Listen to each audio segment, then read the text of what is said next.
Guna mengantisipasi jumlah kasus COVID-19 yang semakin meningkat, pemerintah mengambil sejumlah keputusan sebagai langkah penanggulangan yang dianggap strategis. Di antaranya, konversi 3 rumah sakit pemerintah menjadi RS khusus pelayanan COVID-19 untuk menambah kapasitas perawatan. Meski begitu, persoalan lain terkait alkes dan vaksin juga terus dikeluhkan masyarakat. Bagaimana menyelesaikan ragam persoalan di hulu hingga pengendalian di hilir juga semakin terkontrol. Kita sudah terhubung dengan Ketua Bidang Penanganan Kesehatan Satgas COVID-19, Alexander Kaginting. Selamat sore, Pak Alex. Selamat sore, salam sehat, salam tangguh. Salam sehat, terima kasih Pak Alex sudah bergabung dengan kita sore ini. Pak Alex, langsung saja kita bicara soal beberapa update terakhir yang terbaru kemarin, Pak. Rekor harian nasional tembus di 20.000. Alarmnya semakin kencang, berdering Pak, waspadanya juga semakin ditingkatkan.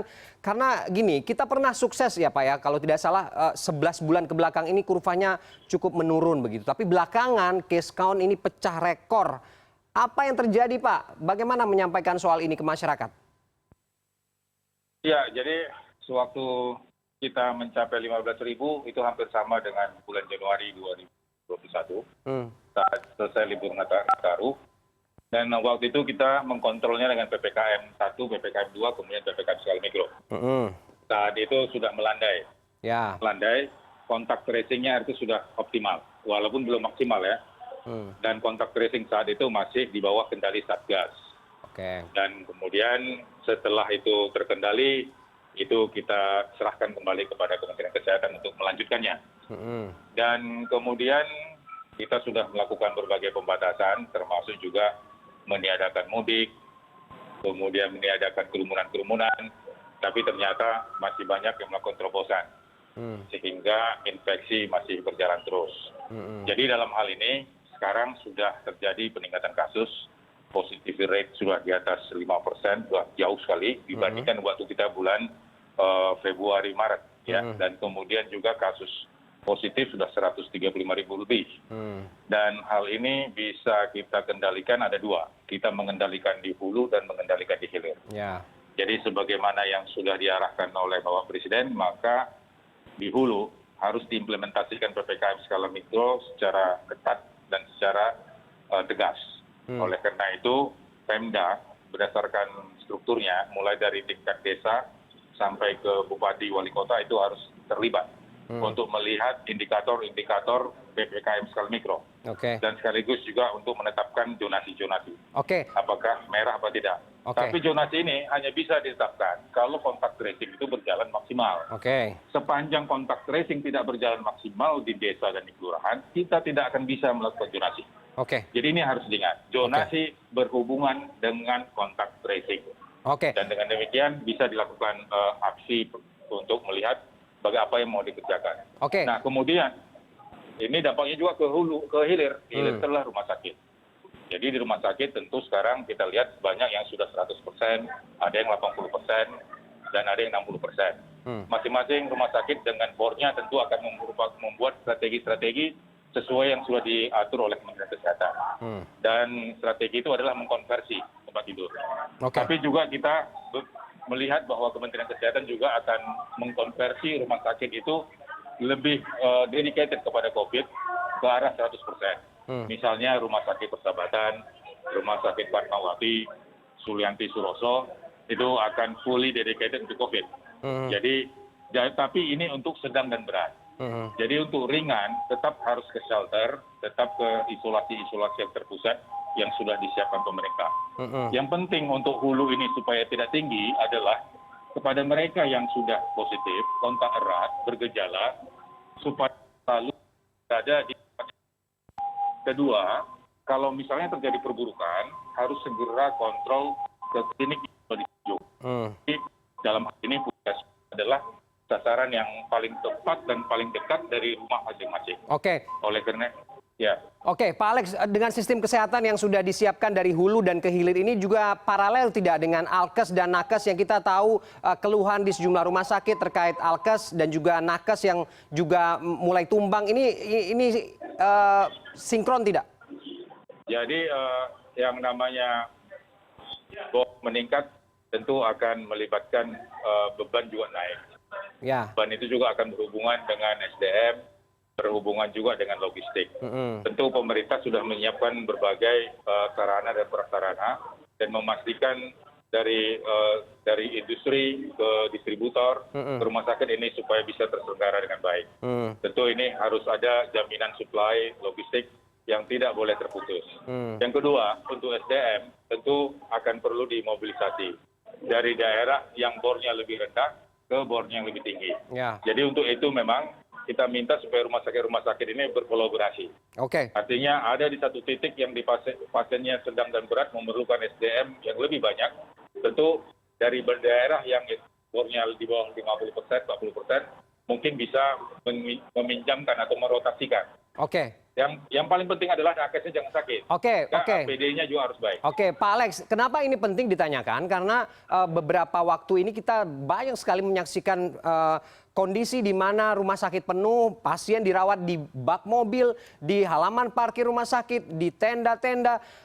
Ini yang perlu ditegaskan. Apakah kemudian mekanisme dengan konversi rumah sakit ini secara nasional ini juga tidak ada syarat-syarat yang memberatkan bagi masyarakat? Yang perlu dibenahi sebenarnya di panduan isolasi mandiri.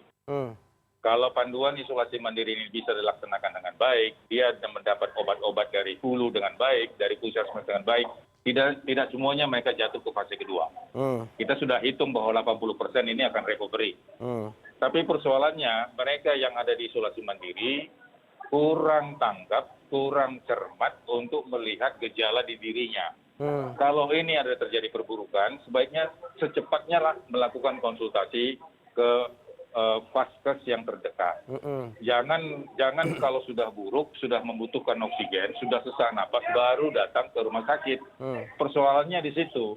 Sama aja seperti misalnya tiba-tiba listrik mati, lampu mati, terus kemudian berbondong-bondong orang membeli lilin. Akhirnya seluruh kedai, seluruh toko dekat rumah lilinnya habis. Kita nggak mungkin menyalahkan toko dan kedai tersebut dengan lilinnya habis. Persoalannya kita nggak bersiap kan. Jadi ini juga demikian kepada panduan isolasi mandiri. Ini supaya RT dan RW bisa monitor, membantu mereka yang isolasi mandiri tetap dimonitor. Jangan hanya dibiarkan sendiri tanpa ada pendampingan. Oleh karena itu kita berharap puskesmas harus terus-menerus melakukan pendampingan. Pendampingan itu nggak mesti langsung hadir. Ya. Bisa juga dengan telemedicine, bisa juga dengan melakukan kontak by telepon untuk mengenalkan dan mengetahui gejala-gejala. Jadi memang kita harus mengenal gejala-gejala itu, memburuk atau tidak. Frekuensi batuknya bertambah atau tidak. Frekuensi sesak napasnya bertambah atau tidak. Saturasinya menurun atau tidak. Ini yang kata kunci. Kalau sudah mencapai terminal baru rumah sakit, itulah yang kita lihat sekarang yang antri di UGD. Artinya sudah terjadi pneumonia, sudah terjadi hipoksemi, sudah terjadi inflamasi yang luas, baru datang ke rumah sakit. Ini yang harus kita uraikan. Kita harus menguraikan di hulu untuk mereka yang diisolasi mandiri, supaya lebih mengenali gejalanya. Oke, Pak Alex, yang dibutuhkan masyarakat saat ini adalah bagaimana secara spesifik begitu untuk bisa mengakses rumah sakit yang masih tersedia, apalagi kemarin sudah diresmikan juga 3 rumah sakit dengan kapasitas ratusan begitu. Ini lebih detail bagaimana Pak? Tidak ada prasyarat-prasyarat tertentu dan kalaupun penuh nanti menggesernya bagaimana pasien-pasien ini ke rumah sakit yang tersedia? Ribet tidak? Keadaan emergensi dalam membutuhkan kebutuhan pelayanan, mereka harus dirujuk. Oleh karena itu, posko desa, posko kelurahan di PPKM harus bisa mendampingi mereka untuk sampai di rumah sakit rujukan. Dan posko desa dan posko kelurahan harus bisa memastikan bahwa ada pendampingan untuk isolasi mandiri. Ini aja kuncinya. Jadi mereka yang isolasi mandiri tetap didampingi, tetap diawasi, dan mereka yang mau dirujuk juga tetap harus didukung. Di samping mengawasi orang yang lalu lalang dari zonasi merah ke zonasi hijau. Jadi posko desa tidak hanya menjaga sehat-sehat saja, tapi isolasi mandiri juga dituntut. Dan mereka yang sakit juga dipandu. Itu yang penting dalam PPKM ini. Ini penting komitmen ini Pak, karena di tengah kepanikan, di tengah kondisi yang semakin memburuk, tidak ada lagi kepikiran untuk mencari syarat-syarat dan mengikuti birokrasi yang mempersulit masyarakat. Makanya dipastikan lagi sistem yang berada di bawah ini dari desa, puskesmas, RT, RW hingga ke rumah sakit ini tidak ada masalah di situ ya Pak ya, sudah terkoordinir dari pemerintah pusat?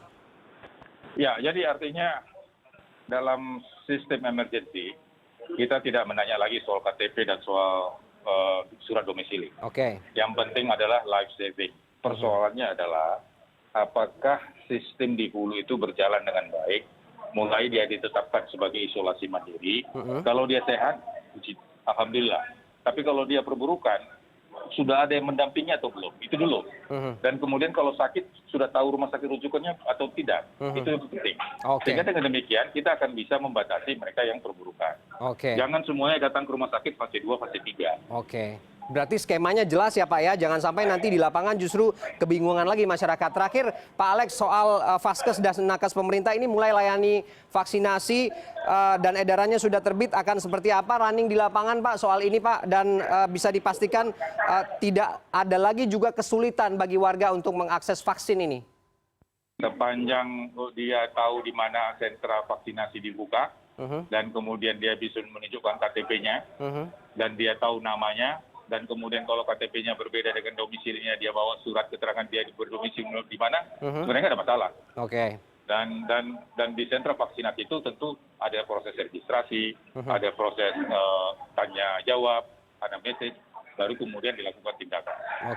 Artinya semuanya clear ya Pak untuk segala macam birokrasi dan urusan persyaratan ini yang semakin membuat bingung masyarakat nanti untuk mengakses rumah sakit, mengakses sentra vaksin, agar kemudian gerak cepat ini benar-benar cepat dan tepat untuk menanggulangi pandemi yang kita tahu saat ini angkanya masih terus meningkat. Terima kasih Pak Alex sudah bergabung dengan kita sore ini Pak.